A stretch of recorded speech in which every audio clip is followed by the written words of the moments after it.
So if you want me to read from that, okay, let's see.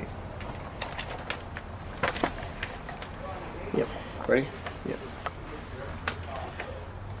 I'm going to read a scene from my latest novel, Valley of the White Women. This is a novel that's been endorsed by the late, great Professor Howard Zinn, God rest his soul, my mentor. Also, it was endorsed by Dr. Peter Phillips from Project Censored. The book is a partly fictional account of the time I spent in Vegas from 1999 to 2006. And it talks about how the white supremacy of Las Vegas indirectly influenced the dating scene.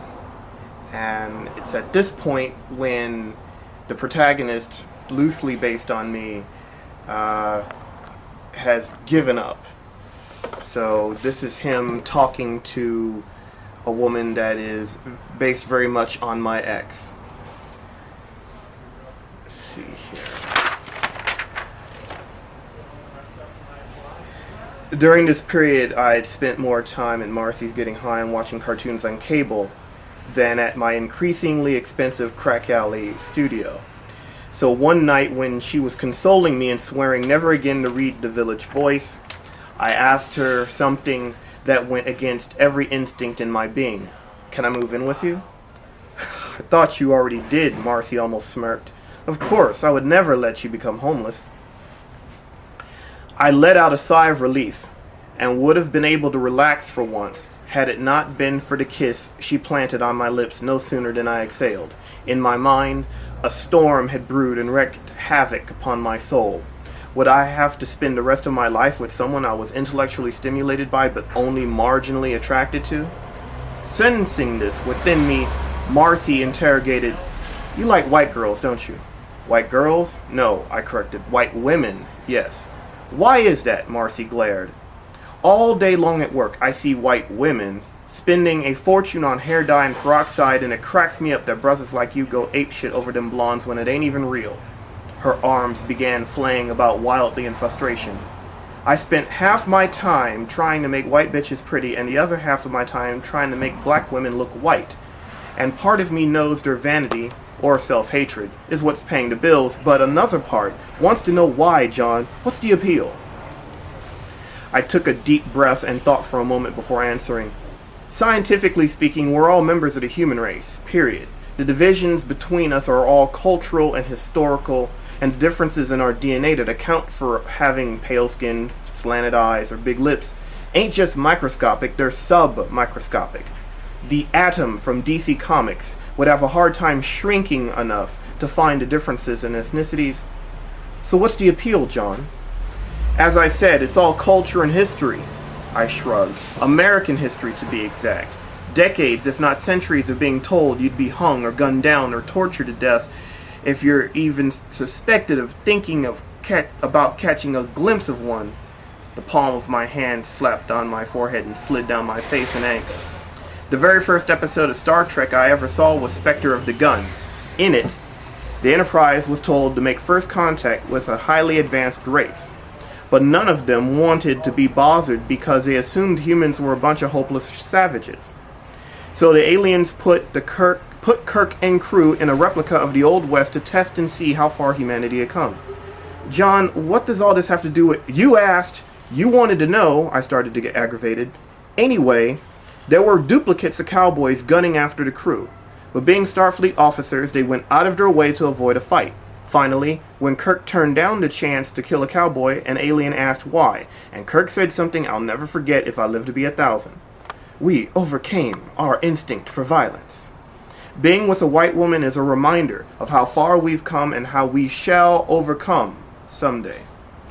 After a long pause, Marcy narrowed her eyes suspiciously and demanded, "If it means so much to be with a white woman, why aren't you with one? Why are you with me?" Without being aware of what I was doing, I stood from where I was sitting and took Marcy by the hand. Because after roaming the earth like Kwai Chang Caine from Kung Fu, I couldn't find one of them willing to look past their spoiled comfort levels. They all act like mafia wives who are denying their clothes, shoes, and jewels were paid for in blood. And I give up, Marcy. I don't want to spend the rest of my life getting my feelings hurt. I want to be happy for a change, and I'm happy being with you. And loving me? Yes, I lied and prayed she didn't hear the gulp in my throat, the gulp my throat involuntarily made just then. Oh, John, Marcy threw her arms around my neck and kissed me. I love you too. I've been hanging with the homeboys for so long. You're the first person to make me feel like a natural woman. My God, what have I done? And so the book goes from there. It shows what happens when you settle for someone that is not your heart's content. The book shows, that the protagonist spends the next year living a lie, all to keep from being lonely. And an example of a scene in which a scene that illustrates what brought the character to that point is here. This is fairly typical of what the character goes through and what I went through in Vegas. Depressed as I was after Erica, I began noticing the usually dour goths in the cafes. The spooky folks wearing trench coats and tight black jeans who listened to The Cure and Susie and the Banshees. The goth culture began back in the early 1980s as an offshoot of the UK's post-punk scene. Some say goth is inherently Eurocentric and therefore beyond my reach, out of my league, etc. But that sort of thing never stopped me before. Besides, Gothic women are extremely pale since they attempt to approximate the look of the undead, and for me, that's a major turn-on. So the next time I saw one of those vampiresses in Cafe Roma, I asked if I could sit with her, and she said, "It's your life." I extended my hand as I introduced myself. I'm John Jones. I know, you're the guy that draws. I'm Raven. Raven left me hanging, so I awkwardly retracted my hand. Have you ever seen my comic Alienated? My roommate bought one from you at First Friday. On the first Friday of every month, all the artists in Las Vegas sell their wares at what's essentially a huge block party. Cool, I beamed. Did you get a chance to look at it? Raven thought for a moment before saying, I read this one page when the alien was talking about how we can have a bright future if humanity is willing to work towards it. Yeah, that's the part when, it'll never happen, Raven interrupted. Human nature. We'll destroy ourselves long before that'll ever happen. Amazing. The civil rights movement goes to hell and back in order to ensure that we do have a future and the succeeding generation gives up without a fight. Did you know Dr. Martin Luther King Jr. was a diehard Star Trek fan who talked Nichelle Nichols into continuing to play Uhura? And because Nicole's character inspired her as a child, Dr. Mae Jameson became the first black female astronaut? I probably should have schooled Raven on the aforementioned instead of going the route that I did. So we're all doomed, huh? Pretty much, yeah. I almost smirked. Well, if there's no hope, and these are truly the last days, there won't be any harm in having dinner with a black man now, is there? Without another word, Raven got up and left. I never saw her Morticia from the Addams Family looking ass ever again. I would say someone drove a stake through her heart, but she would have had to have had one first. After another couple of weeks of hearing shit like, sorry, I can't make it, I was struck by lightning, or sorry, I couldn't make it, I was abducted by aliens, I bumped into Erica again. By the way, those were actual excuses I heard from white women. And this is a flyer that you can find anywhere in Las Vegas at any time. I mean, I found this one on a bus stop as recently as 2006, and I doubt Vegas has become suddenly enlightened in the past few years. Here it says, how can we possibly celebrate on this Earth Day in 1900? Persons of European ancestry made up 1/3, 30% of the world's population. Today, a century later, whites make up less than 8% of the world's population, and white females of childbearing age or lower have dwindled to less than 2% of the total. Every day, the white percentage of the world's population decreases. Who is the real minority? If you're concerned about the future of the snail darter or the spotted owl, or how about saving the whales, say hello to the Earth's most endangered species, the white race. and National Alliance, Vegas, and their phone number, and a couple of websites. The point of the book is not that the white women in Las Vegas are all card-carrying members of the Ku Klux Klan. They're not parading around in white sheets and hoods and masks and burning crosses. The point is that they are, at least on a subliminal, subconscious level, aware of white supremacists who put flyers like this up in Vegas, and as a result, their cowardice kicks into gear, and they figure, well, it's simply quicker, easier, more seductive. Quicker, easier, more seductive to simply tell someone like me to shove off, even as they're giving white men that are not capable of half as much as I am every chance in the world. It's a double standard. I've had women in Las Vegas turn me down for men that look like Friar Tuck from Robin Hood. And I know they haven't drawn a comic book ever, and I know they haven't written a novel ever, and I know they haven't won awards in journalism like these. There's such a thing as the black tax, which is to say that blacks have to work twice as hard in order to get what whites take for granted. It's certainly the case in the dating world, hence my latest novel.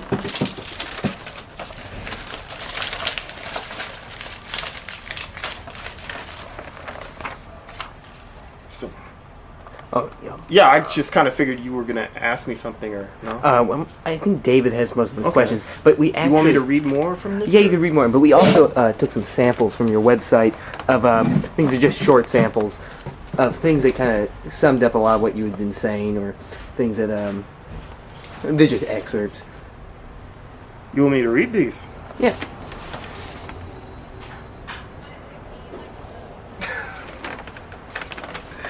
This business in the North Star about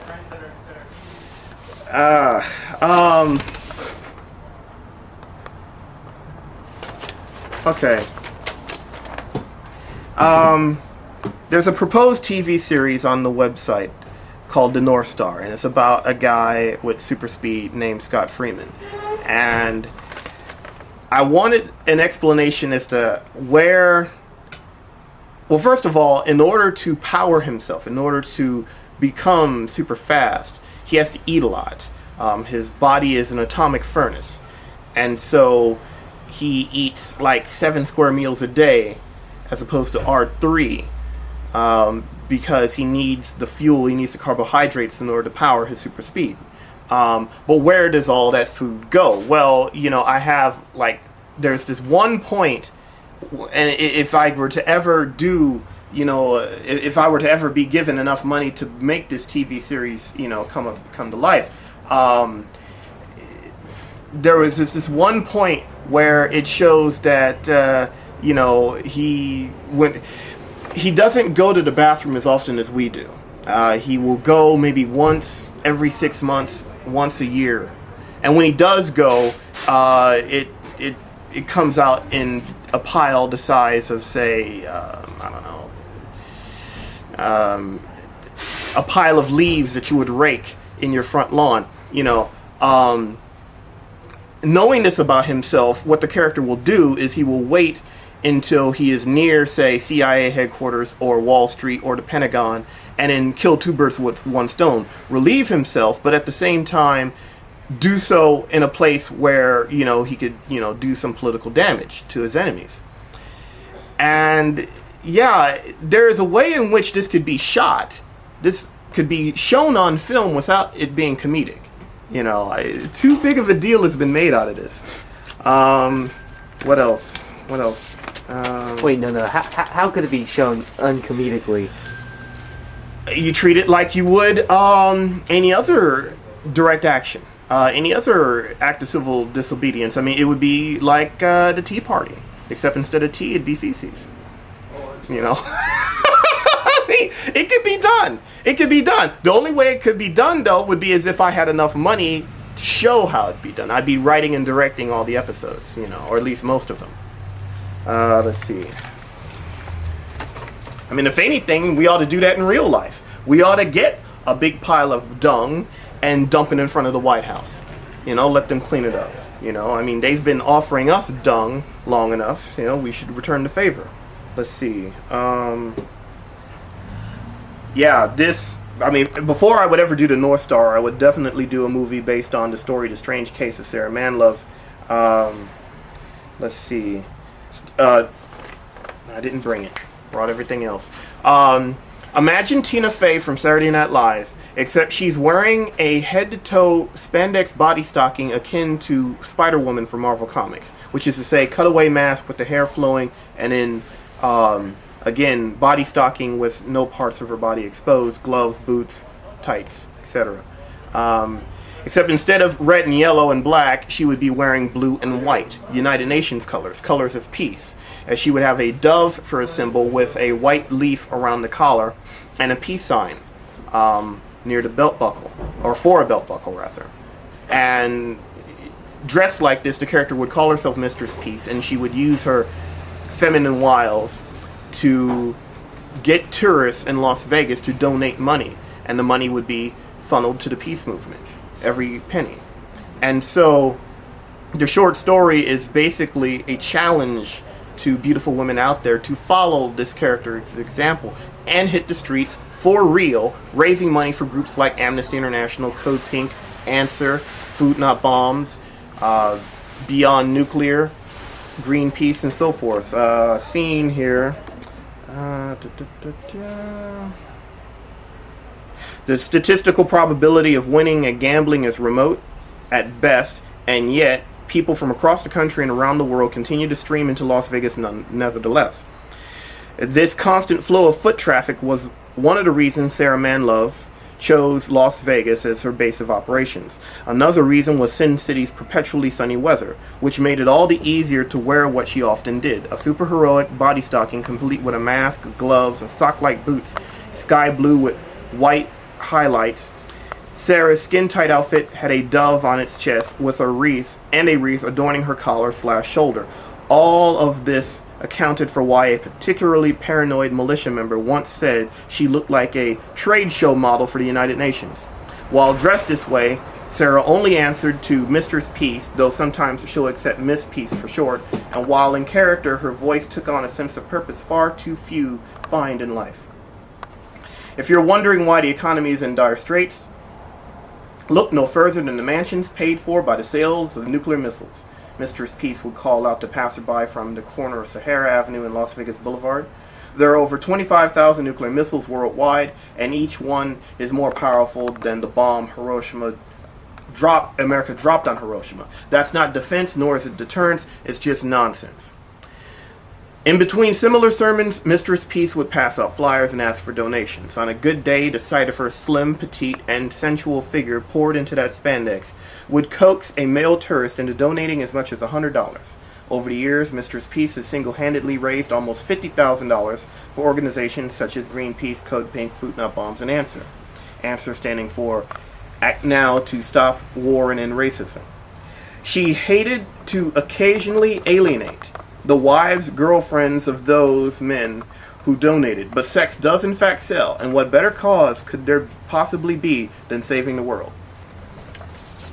Definitely would make that into a movie first and foremost. I mean, it'd take a bare minimum of $5 million, but that would come long before the North Star. Silver Bullet.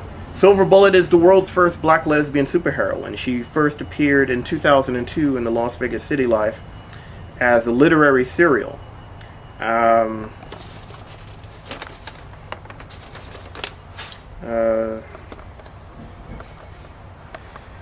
Silver Bullet is I thought you were asking for this. Silver Bullet is Lily Sloan. Lily Sloan is named after the character from Star Trek First Contact that Alfre Woodard played. In fact, I've always thought that Alfre Woodard would be perfect to play Silver Bullet. Not now, because she's a bit old for the part, but I would love for Alfre Woodard to do the voice for an animated movie. And given how much it would cost to do Silver Bullet live action, the best case scenario would be as if it was animated. Get Bruce Timm, get the same team that did the Justice League cartoon to work on it. That'd be ideal. In the story, Silver Bullet is chosen by God to serve as essentially an instrument, since vampires and werewolves since their weakness is silver, Silver Bullet is able to transform her body into silver, and she's able to attack the vampires and werewolves that have taken over the country, if not the entire world in the story. She's also able to morph into various objects, so she can turn her hand into a scimitar or a machete, or she can turn her hand into a mallet. So she's a shapeshifter in that sense, like the Sandman from Spider-Man. And again, because she's silver, she's solid silver, the Nazi vampires and the KKK werewolves in the story, cannot do any harm to her. They are Nazi vampires because, if you're going to be a bear, be a grizzly. I mean, why? Yeah, I mean, so many storytellers live in mortal terror of offending what they think are the only sources of income that are out there. So they would abstain from making the villains overtly right-wing. The hell with that.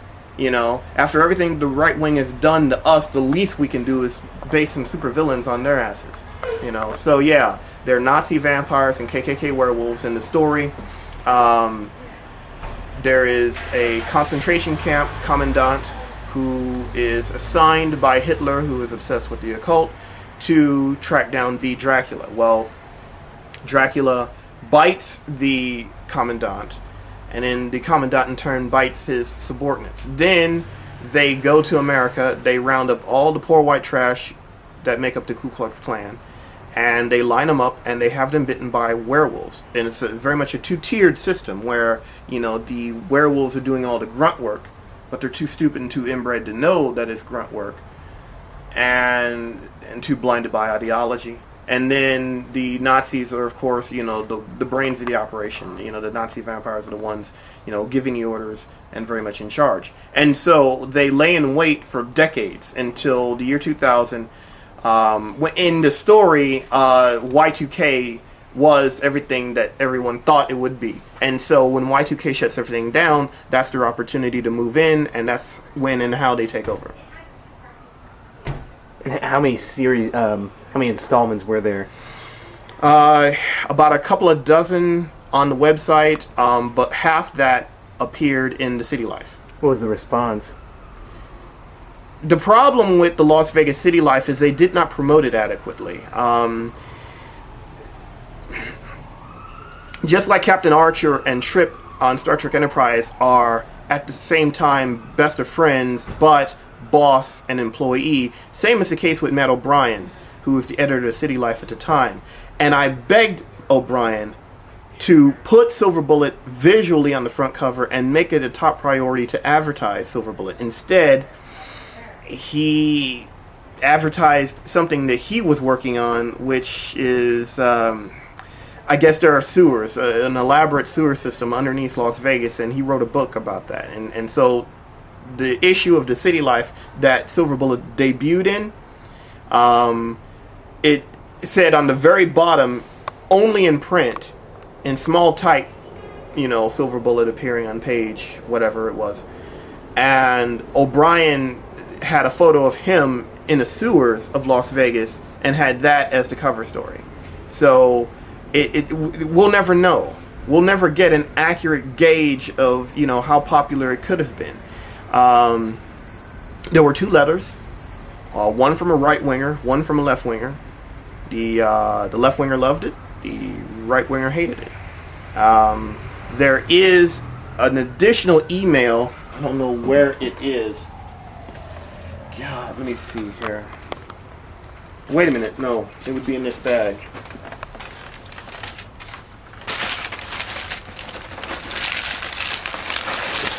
There's a woman who emailed me from Long Island. Wait a minute. This is it, I think. Yeah. Okay.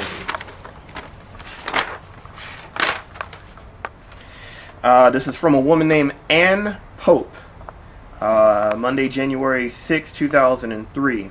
While on vacation in Las Vegas, I started reading the Silver Bullet serial by Saul Blofton. I have chapters 1 through 6. Episodes 1 through 6. I was not able to get the rest of the serial after my vacation. Can I get the rest of this wonderful story online? I tried to find it on the site, but couldn't find it. when she must have been referring to the Las Vegas City Life website. Please help. I need to know how it ends. Thanks and hope. And then I emailed her back, and she said, yeah, Thursday, January 9th, 2003. Thank you for the email and the information. I was able to get all the episodes I was missing. You have made this Long Island sister very happy. Yes, priorities. Maybe someday the real priorities will be addressed. Good luck in all your future writing endeavors. Thanks again, and hope. Haven't heard from her since. Yeah. What's been your most successful writing project? I suppose that'd be this. Well, I mean, it depends on how you define success, but I mean, the first thing that comes to mind is money. Battle Never Ending. This is a flyer from, God, when was this? Oh, this was the Portland Community College, I think it was. This is over 10 years ago. So I was asked to come lecture at this college in Portland, Oregon, and this was the flyer that they put up, and yeah, I suppose it'd be this. At the time, the first printing was only a few hundred copies. After my newspaper column was censored in Las Vegas in 2005, a fan named Jarvis Marlowe stepped up to the plate, and he paid out of his own pocket for a second printing of 1,000 copies. And then the fall, let me see, that was from, those 1,000 copies sold from April until late August of 2005. So, let me see, May, June, July, August, so 4 months. You figure basically 250 copies per month, which is a lot when if you considered that I had no advertising, no one knew really who I was. I sold them on the street, and while maybe a handful of people who bought copies at the time knew who I was, the vast majority of people did not.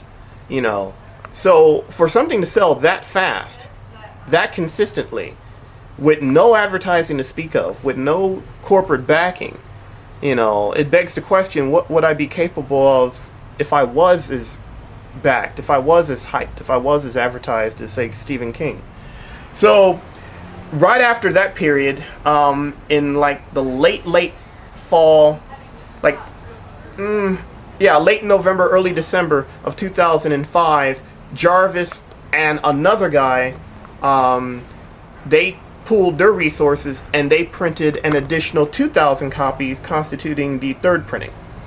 So the third printing of Battle Never Ending was 2,000 copies. That sold, let me see, from late 2005 until late 2007. But it's important to understand that it's not as if I sold copies each and every day. So if you put together all the times, all the days in which I did actually hit the streets selling copies, you're talking about a year. So basically, you're talking about 2,000 copies selling within the span of a year. Again, if you put all the time together, Because again, even after the third printing came out, there were like weeks, months at a time in which I wouldn't sell a copy at all, because I had other things going on. I was either in the process of moving from Vegas to Washington State, which would have been like April of 2006. There were points in which I just went on sabbatical. There were points in which I was participating in clam bakes, doing a little roofing.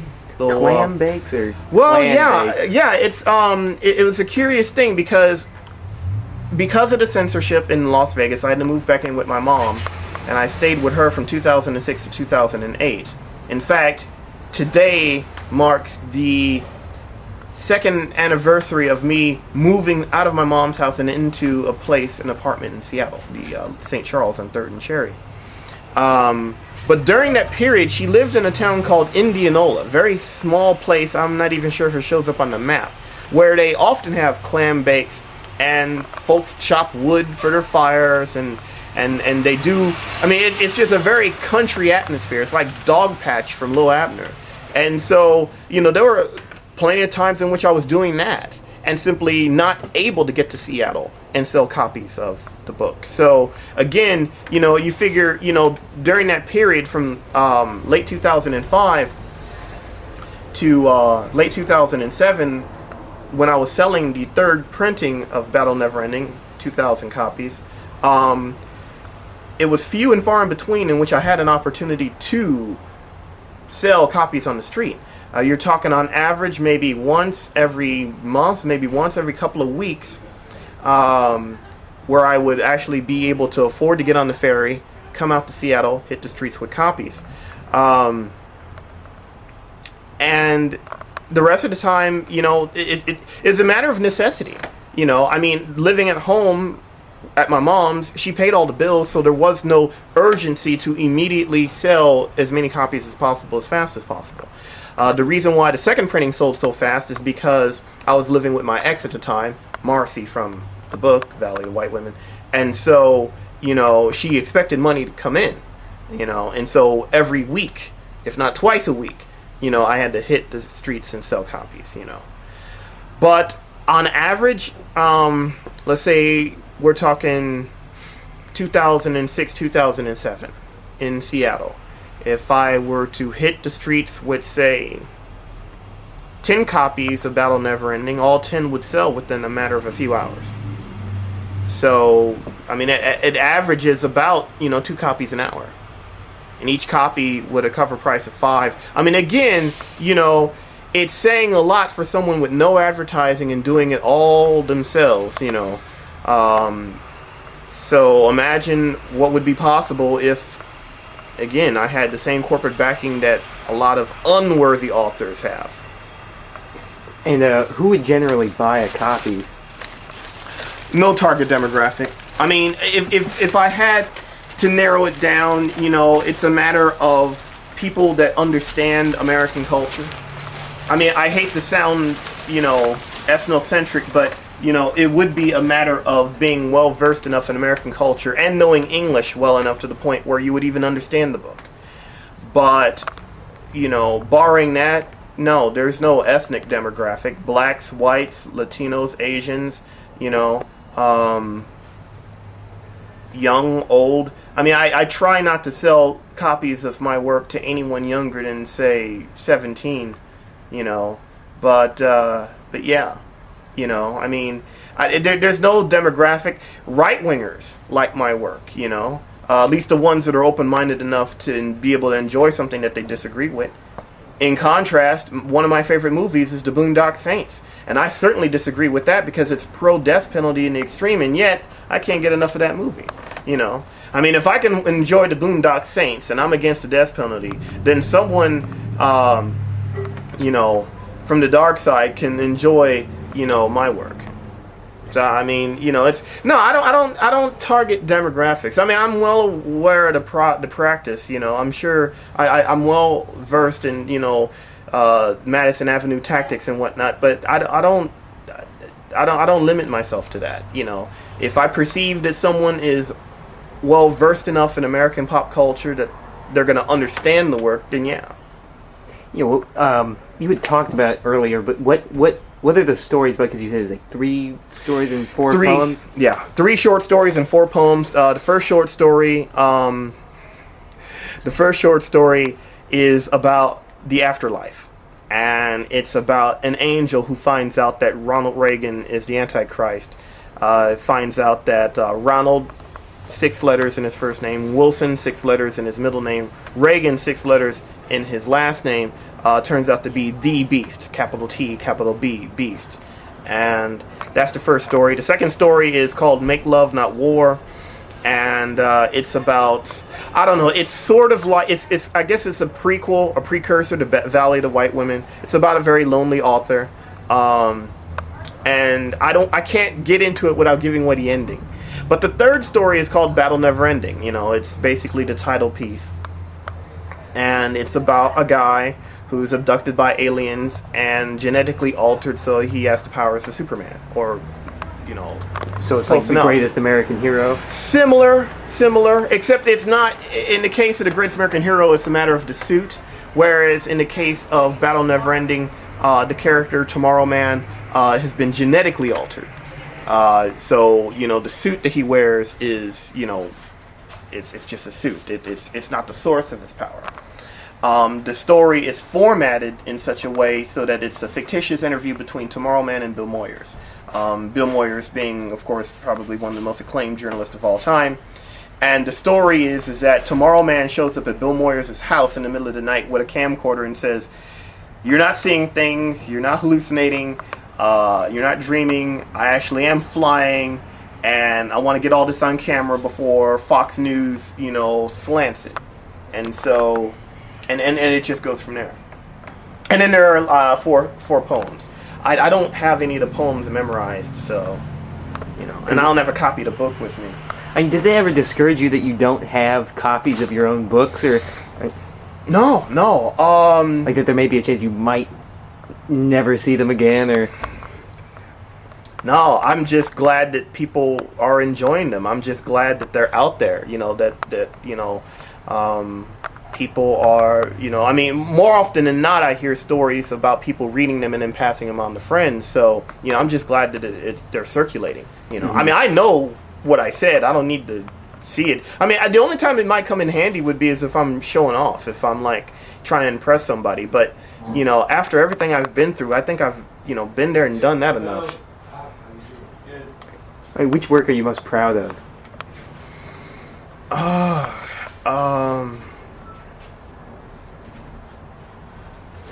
I don't know. Kind of like asking a parent which child they would be. I mean, it'd be like picking between siblings. God.